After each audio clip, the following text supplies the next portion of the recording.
The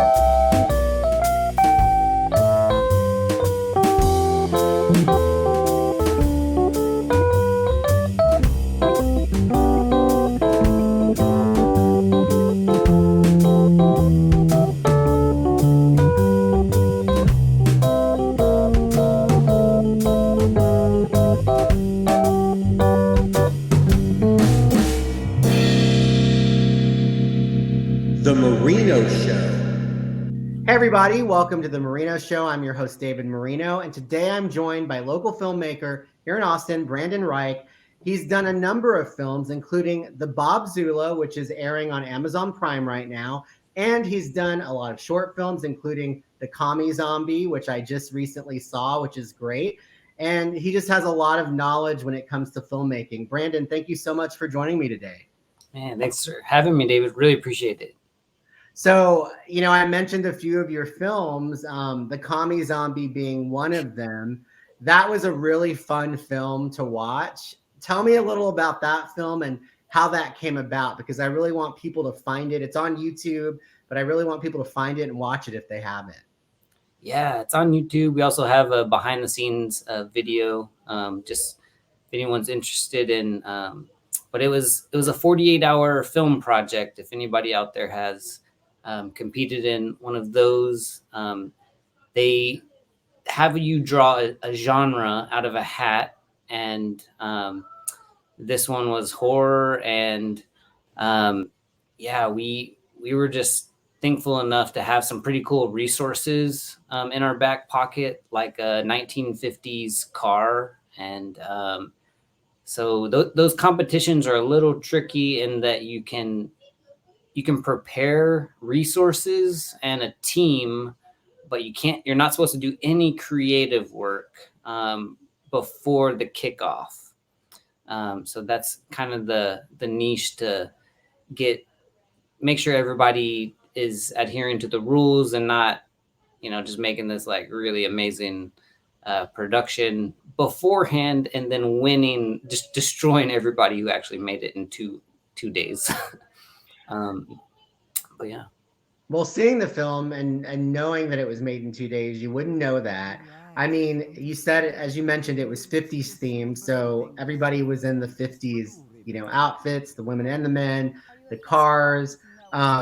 It has some political, obviously, undertones, which was great. I thought that it sort of captured a little of what we see in today's climate somewhat with politics and how people can be with politics. So that was a really fun film to watch. Also, The Bob Zula, which is on Amazon Prime, which is a really big deal.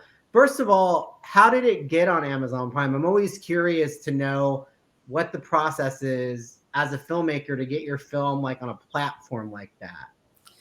Yeah, thanks for asking about The Bob Zula. I honestly just had one single goal with the project, and that was simply to make it. As you know, any large endeavor is a marathon, and this was no different.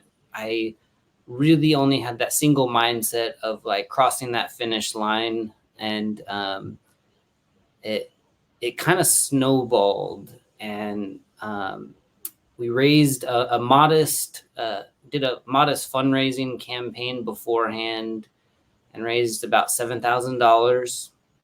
If anybody out there knows, that's literally nothing, but it was extremely generous. People that came out for us with that and allowed us to feed the cast and crew throughout the about 2 months that we filmed, because it was filmed nights and weekends. Everybody either was a full-time student or had a job. So it was a ambitious endeavor, absolutely, and a dream come true. But as far as like getting it distributed, that was something that I learned from other filmmakers that I've hung out with or worked with. They had done something similar in that they had a low budget idea and just knocked it out. And I saw that they had their stuff on Amazon, and I did some research and found out that anyone can self-distribute on Amazon Prime. So you can fully produce a project and go through the steps of uploading, almost like YouTube or Vimeo. So you just have to adhere to their codecs, thumbnail sizes for poster, and and that's pretty much it. And it gives you kind of that I don't know, more official kind of feeling that, like, yeah, my movie's on Amazon, So it's a nice feeling. So. Tell me about the Bob Zulo. What's it about? It's based on a short film that I made in 2008, and we later shot the feature in 2019. So a little more than 10 years later, kind of the dream of making the feature came to fruition. So in 2008, I wrote kind of a love story, coming of age. I had some friends that were always like in my corner when I was younger, and still do. I'm very, very blessed by that. And we just knocked out a short film, and it kind of was amazing. I had some contacts from going to school in New York Film Academy, and the director of photography, my friend Sarah, she flew in from England to shoot the short. And so all of a sudden we have this like amazing, like looking picture, and everything else just kind of like any other project, as I mentioned earlier, just kind of grew, and it became like a really cool story. And I acted in it and co-directed it. My friend Chris Blackman co-directed. I thought, because I'm going to be in front of the camera, I'll need somebody to be honest with me, and like just let me know, does this suck, or is this acting genuine? I just be real, and he definitely was. So I definitely grateful for him. And another friend was in the Austin area. He drove his motorcycle over to let me borrow a motorcycle, just so on and so forth. My sister let me film at her house. So all these really amazing things. I rented equipment, and I put a deposit down. I still remember. And the guy who back then I wrote a check, so it's 2008. And I gave him the deposit, and he never cashed it. And when I returned the equipment, he basically tore the check up. So it was just all these like really cool things that I remember. And I submitted it to film festivals. That was like my first go at like independent film after film school, or 1 year of film school. And I didn't get any traction from film festivals, which can be like heartbreaking to anybody who has a passion project. But I think what that did was it made me like really question, like, okay, what do I need to work on? What do I need to improve? And how can I be better? And where or what do I need to do to be better? And so after that, I went to Chicago to study comedy at the Second City, and also simultaneously finished my film degree at Columbia. So, then fast forward 11 years later, still had the dream of making that same project into a feature, and got married. And I knew, I'm like, we want to start a family. I'm like, if this is ever going to happen, I got to do it like now. Pardon the interruption, students and teachers. Some of you already know there's another act of vandalism on our school campus. Take this one downtown. I want to see what that Zula can do. Don't mess up out there, Bob Zula. Man, if I were you, I'd be partying my ass off right now. I mean, you only have a few precious moments before you're an adult. Sorry, wait. I'll pass. And it sucks.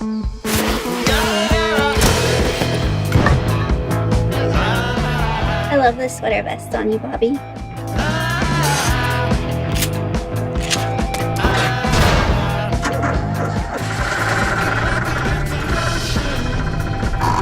I'm not dumb.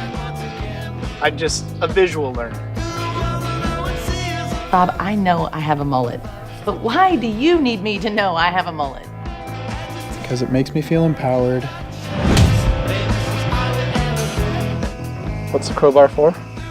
You know, more support. It's the third inning, and there are 2 cops in sight. We can outrun them both. This costume party's gonna be dope. Stay out of trouble. I won't let you down, sir. They're my brothers, Mom. They're my best friends. So Magnolia, huh? I guess we're supposed to be like sworn enemies or something. I feel like maybe I should confront her. Bobby, what are you doing here? This is creepy as hell. Callie's messing with your mind. Now, The Rock. Listen, I've got questions that need to be answered. And sure enough, just knocked out the script, and yeah, just kind of went from there. You mentioned, your credential, like where you went to school, and I was joking because we were at a part of a screening for your film, and I was interviewing you at that, and I said you really set the bar low. I mean, that's awesome that you've done, with your education, and you were able to do all of those things. But for you, when did your love for film start? Before you went to school, like what was it about, whether it's being in front of the camera, behind the camera, writing, producing, what really got you hooked into this world? What got me hooked into the film world was really a combination of things, but I think the majority is might hear my son there in the background just getting his pajamas on. Just growing up in a small town, we basically had like one thing. You'd either be like getting in trouble doing drugs a lot, or playing football and getting yelled at by a coach. Me and my friends, we entertained ourselves by like, doing almost like jackass type of stunts and recording it. Like there were times when we jumped off the roof of McDonald's and filmed it just to do it. Or the more entertaining stuff was, more. I thinking back now, we would just do anything to make each other laugh. So when I had to think of like, what am I going to do for my career? That was the most fun times. And to me, like a career sounds really daunting, and I've got to do this the rest of my life. So I kept thinking, I better enjoy it. And that was the most enjoyable stuff that I ever did in my life, hanging with friends. And we learned a technical skill and eventually, started making a little money. So you're involved in a number of different aspects with filmmaking, and you act as well. So for you, is there one part of it, and this may be hard to answer because, I'm sure you love all of it, but is there one aspect of it that you really kind of feel the most comfortable in, whether it be writing, directing, producing? What is it that you really, probably zero in on the most? Yeah, as I kind of mentioned on stage during the Like-Minded Lunatics show, like I really think film is amazing because we need each other and it's collaborative. But I saw early on also that I wanted to be versatile, and I think that gave me the ability to create opportunities for myself and for other people. So I always enjoyed just doing different aspects, whether it's writing, producing, editing, shooting, and directing. So I found it actually hard, and still do, to just do like one job. I really envy the people that are like, I'm a camera operator, or I'm a cinematographer. That's what I do. Or I'm a director. I wish I could just say that's what my one skill, but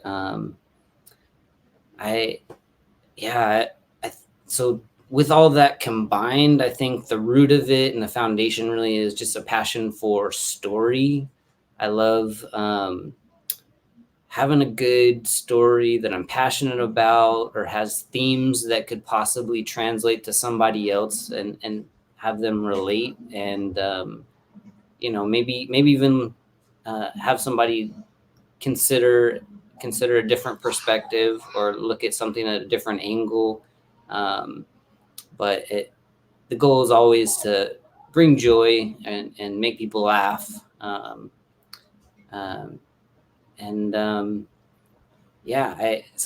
think one of the most special things, though, is just having a script and an idea brought to life, and seeing something that you thought of and executing it, and then all of a sudden it's there for everybody to enjoy at a theater, at Alamo, or even on somebody's laptop, with the advanced technology of the internet. Well, I love what you were saying there about somebody being able to relate to your art, or putting, whether that be music, film. It really is such an important, maybe people don't always look at it that way, but I feel like all of us sometimes survive life through film, something we've watched, music, something we've listened to. I always say I'm a huge horror movie person, and I grew up watching a lot of the slasher flicks in the 80s, the ones that people wrote off, like the Friday the 13th and whatever. But for me, I related to it because I've talked about this before. I always related to like the final girl character kind of surviving, because, growing up and kind of being closeted and dealing with that part of my life, even as an adult, a young adult, there was something about those films that on a deeper level, you kind of didn't know why you related, but then as you kind of started growing, you realize there's a connection. And so I have to imagine, being as a filmmaker and as you said, putting it all together, it has to feel good to probably hear, from people who maybe have been touched by something that you've done. I mean, have you had any of those experiences with people who've maybe seen one of your films, or maybe even acted in it, that it helped them process something, bigger in their life? Wow, good question. I think that's kind of the selfless endeavor of like filmmaking, is that you really don't know the impact that you're making, but you have to kind of have faith and just trust, like, someone out there is going to feel that ripple effect. And if it's funny to me, or if it's meaningful to me, then it'll hit somebody else or strike a chord.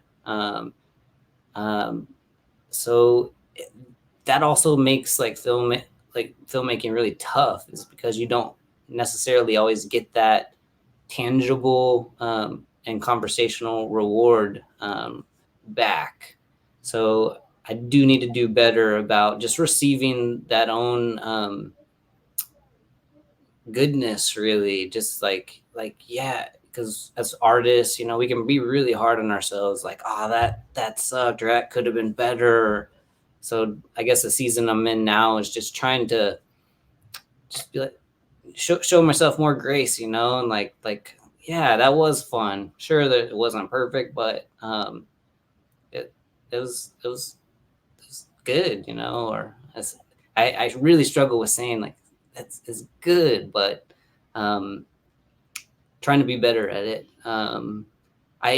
one of the best compliments that I did have was during an improv show, or right after rather, and a guy approached me and some fellow improvisers and complimented us on the set, and he told us he literally just been broken up with his longtime girlfriend, and walked into the show on a whim, and we made him laugh, and he just like looked at us, he's like, thank you. And I was like, whoa. So that was like a little reminder of like the stuff we do is important, you know, because you can change somebody's day or make them happy, or and if it's like a drama or something else, you know, obviously you can make them sad and feel empathy. So that's a big deal. So you've done, you know, comedy. Comedy Zombie was, even though it was a little horror, but it had the comedy with it. Is there a genre that you haven't tapped into yet that you would like to explore in a future film? Or is there like a type of film that you'd like to make that maybe you haven't yet, that you really you have a goal of making? Yeah, I am open to genres now. Like I really think that those 48-hour film projects, and got to give a shout out to the Austin producers here, like Aline, Harding, you know, they really bust their ass to like put up a good show and contest. But those 48-hour film projects have kind of opened my mind a bit in the way of like you literally got to get out of your own comfort zone and just try something that you wouldn't normally. And so we've drawn fantasy, we've drawn you know, random like subculture. So like, what is that? Like, how do I do a subculture genre of film? But something that I'm interested in is horror. I don't know how I would approach that, to be honest, because it's not a strong.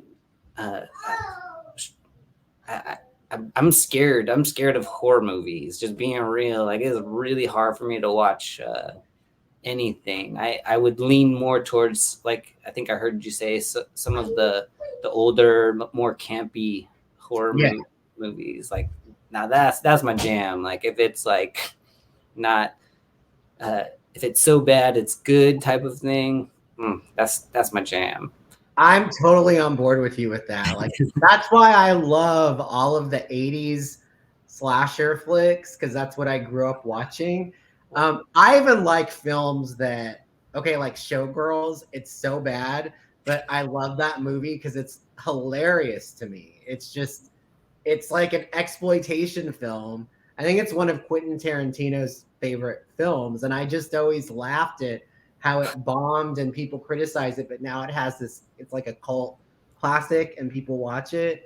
So yeah, I definitely think horror can fall in the same vein as that, some of those films. So you should definitely try it. That'd be cool. Yeah, I'd love to. I think I would have to do like a lot of like research and consultation, just because, you know, I also know that the audience is, you know, very knowledgeable and critical, especially like horror. So I would not want to do anything to disservice an entire genre. Yeah.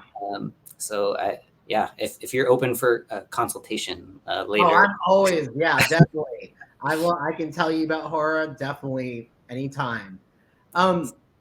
What have you found it to be like working in the film industry here in Austin? You've been here for a while, right? And I'm sure that it's changed over the years, but what is the film industry like for you in the Austin area? We've always heard, people who live here, that this is a great film town, you know, etc.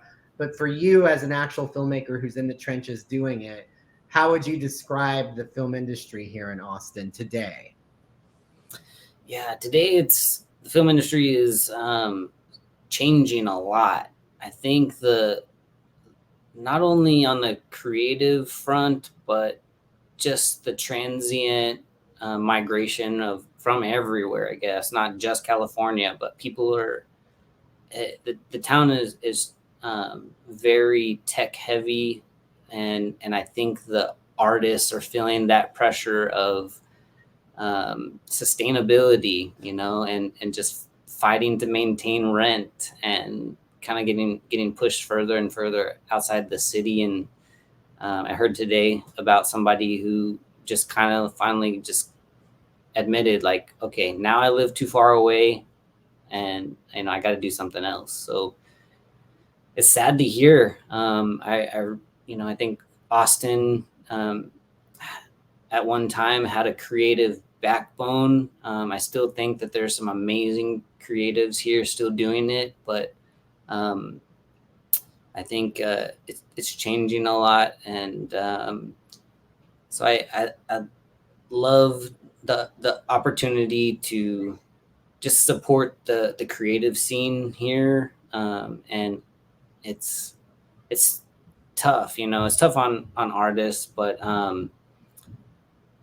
people can make stuff for the wrong reasons, and I'm guilty of wanting fame or what have you. But I think what the truth behind that is, like, we just want our work seen, and we want to be able to continue to make stuff, because there's a lot of pressure to